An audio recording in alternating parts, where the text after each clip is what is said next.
Et salutations! La dernière fois, on a dit qu'on allait faire un exemple détaillé pour bien illustrer nos premiers mots en x86-64, et c'est ce qu'on va voir dans cette vidéo. Mais juste avant, on va voir quelques petites instructions faciles en plus pour pouvoir tout comprendre dans notre exemple. On va commencer avec l'instruction add, qui permet de faire des additions, tout simplement. C'est une instruction qui prend deux opérandes, donc elle se présente comme ceci, add rdx-rx, ou add 8 rsp, et le résultat est mis dans le deuxième opérande, et donc écrase ce qu'il y avait dedans. Par exemple, après avoir exécuté cette instruction, on a rax égale rax plus rdx. Ou après avoir exécuté cette instruction, on a rsp qui est égal à rsp plus 8.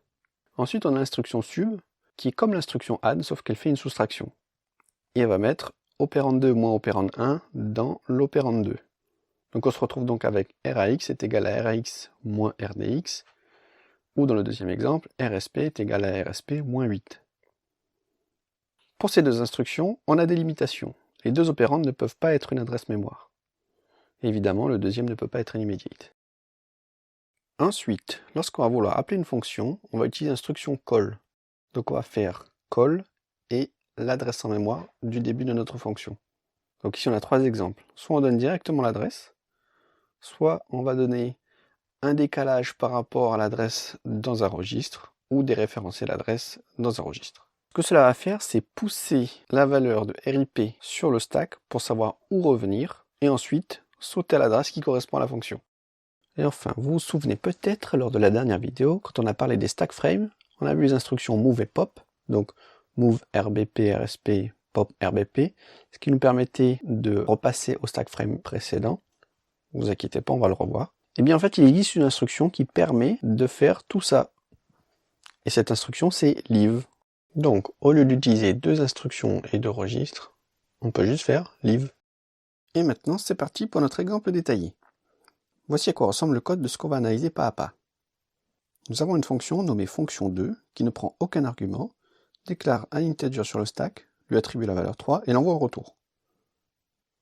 Nous avons ensuite la fonction 1 qui prend 3 integers par valeur, déclare un integer d initialisé à 0, et juste après, on appelle la fonction 2 et on y met sa valeur de retour. Ensuite, on déclare un integer e qui fait la somme de a, b, c, d, et la retourne. Et enfin, la fonction main qui sera appelée à l'exécution de notre programme, et qui appelle fonction 1 directement. Ok, on lance notre programme avec GDB. On met un point d'arrêt dans main pour commencer à regarder dès que notre code commence. On run, et je me suis fait un petit layout spécifique pour essayer de montrer tout ce qui est intéressant à regarder. Je ferai une autre vidéo rapide dans la série Quick Tips pour montrer comment on fait.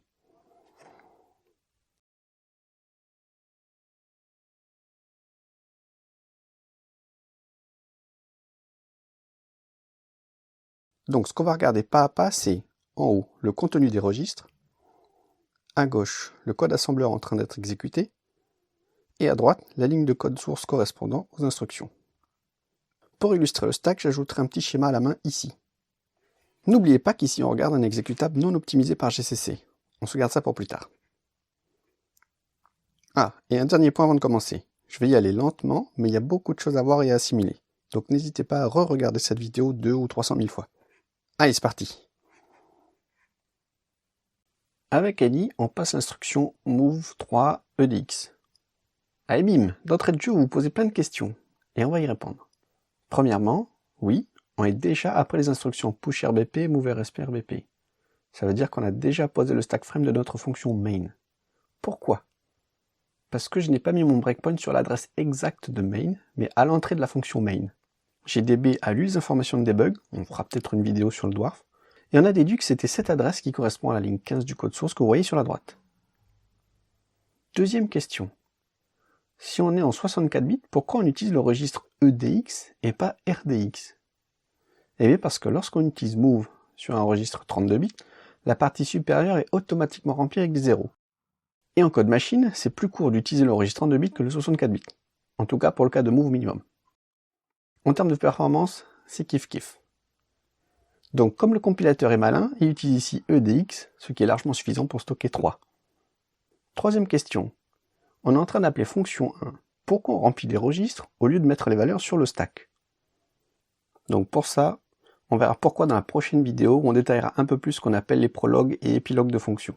Ce qu'on peut déjà dire, c'est que passer par les registres, c'est beaucoup plus rapide que de passer par le stack. En parlant de stack, voici sa représentation.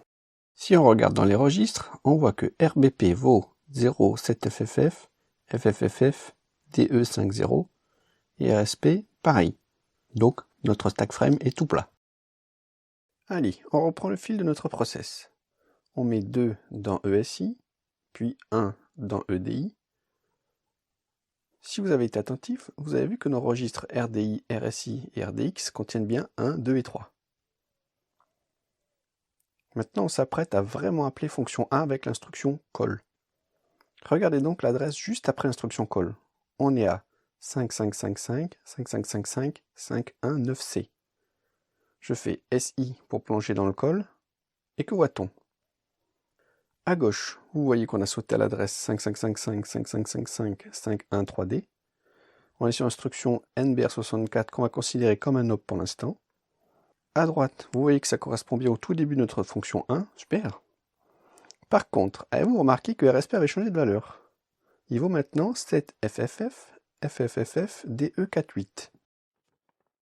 Pourquoi cela? Regardons ce qu'il y a sur le stack.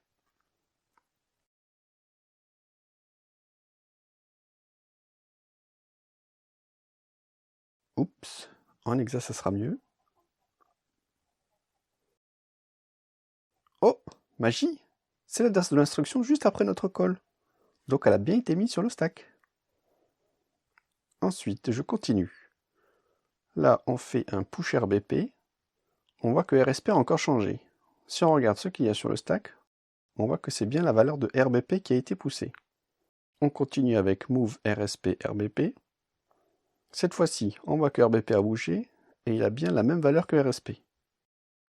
Ce qu'on vient de faire ici, c'est entamer un nouveau stack frame pour notre fonction. On continue notre process avec sub20 RSP. RSP vaut donc maintenant 7FFF, FFFF, DE20. Comme RBP n'a pas changé, on a maintenant de la place dans notre stack frame. Et là, vous vous demandez pourquoi on a fait sub20. Ça fait 32 octets de place sur le stack, alors qu'on ne va pas utiliser tout ça. Un integer ne fait que 4 octets, et on n'en a pas 8 ici. Ça ne serait pas du gaspillage? Eh bien la réponse, c'est que c'est pour l'alignement mémoire. On verra plus tard, mais globalement, retenez que c'est plus performant comme ça.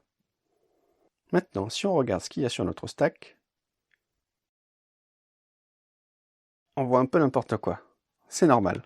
On a juste déplacé le curseur qui indique la fin de la pile. Mais personne ne fait jamais le ménage, donc ce qu'on voit, ce sont juste les restes des anciens passages dans cette zone. Ensuite, on continue notre process avec move EDI 1,4 en dessous de RBP. Là, on vient juste de transférer notre premier argument depuis la signature vers le stack. Ensuite, move ESI 1,8 en dessous de RBP pour notre deuxième paramètre. Et move EDX 1C en dessous de RBP pour notre dernier paramètre. Maintenant, sur la droite, vous voyez qu'on est arrivé à la ligne 8 de notre code source, où on déclare et initialise D à 0. Sur la gauche, vous voyez que cela se traduit par move 0, 8 en dessous de RBP. Et ça donne ça. On a donc bien mis D sur le stack. Ensuite, on arrive à la ligne 9 du code source, et sur la gauche, vous voyez qu'on met 0 dans EAX. Pourquoi? Eh bien ici aussi, c'est la convention, la valeur de retour de notre fonction sera passée par ce registre. La prochaine instruction est un call.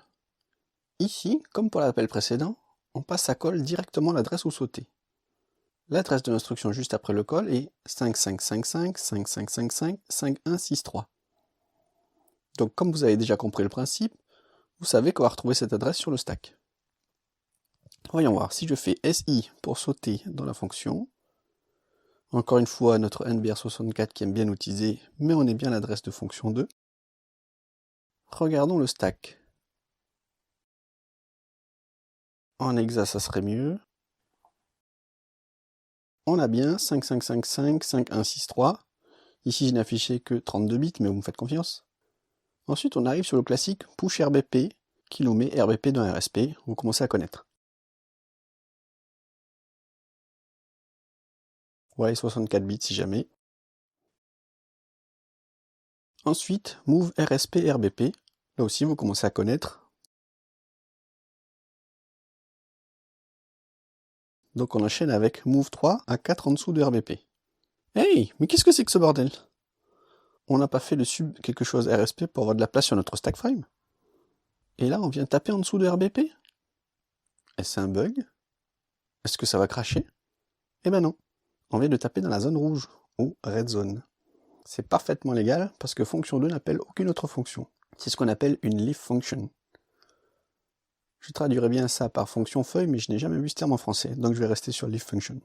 On pourra y revenir plus tard, mais ici encore l'intérêt c'est le gain de perf. Bon, regardons ce qu'il y a 4 en dessous de RSP ou RBP.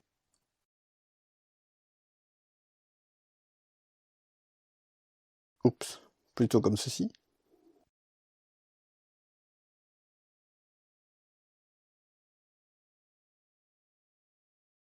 Et pour finir notre fonction 2, on a un return D. On voit bien sur la gauche que notre valeur du stack est mise dans EAX pour stocker cette valeur de retour. On continue avec le pop RBP, puis le ret. On constate qu'on est bien revenu juste après l'instruction call. Puisqu'on a dit que la valeur retournée par fonction 2 est mise dans D qui est sur le stack, à 8 en dessous de RBP, tout naturellement, on transfère la valeur qu'on avait stockée dans AX à 8 en dessous de RBP en faisant un move. On vérifie notre morceau de stack avant l'instruction. Donc ici, on a toujours 0, qui est la valeur initiale de D. Ensuite, on exécute le move AX 8 en dessous de RBP, on regarde à nouveau le stack, et on voit bien notre 3. Maintenant, on s'apprête à faire la somme de A, B, C et D pour la mettre dans E. Comme on n'a pas d'instruction pour tout sommer d'un coup, on va y aller étape par étape. On va commencer par mettre A dans EDX. Vous vous souvenez que A est à 1,4 en dessous de RBP et vaut 1. Donc maintenant, on a 1 dans EDX. Ensuite, on met B dans EAX. Même combat, B est à 1,8 en dessous de RBP et vaut 2. Donc on se retrouve avec 2 dans EAX. Avec l'instruction add, on se retrouve avec EDX égale 3. Parce que oui, 1 plus 2 égale 3. Ensuite, on va chercher C, qui est à 1C en dessous de RBP, et on le met dans EAX. EAX vaut maintenant 3. Et on peut à nouveau utiliser add, qui va nous mettre la somme dans EDX. On voit bien EDX égale 6. Il nous reste maintenant D, qui est à 8 en dessous de RBP, et qu'on met dans EAX. D vaut 3, donc EAX ne bouge pas. Et cette fois, on fait add EDX EAX pour voir le résultat dans EAX. On voit bien que EAX vaut 9, GG. Puisqu'il faut mettre le résultat dans E, donc sur le stack, on fait move EAX 4 en dessous de RBP. Si on regarde le stack, on voit bien qu'on a 9. Ensuite, vu qu'on fait un return E, on prend notre valeur sur le stack et on la met dans EAX puisque c'est là qu'on met les valeurs de retour. Ici, EAX contenait déjà 9, donc ça ne bouge pas. Pour rappel, on n'a demandé aucune optimisation, donc on a vraiment ce qu'on a demandé. Et on finit avec un leave qui nous remet notre stack frame comme il l'a trouvé. Puis un ret qui nous ramène dans le main. Et on va s'arrêter ici pour aujourd'hui. Merci, au revoir.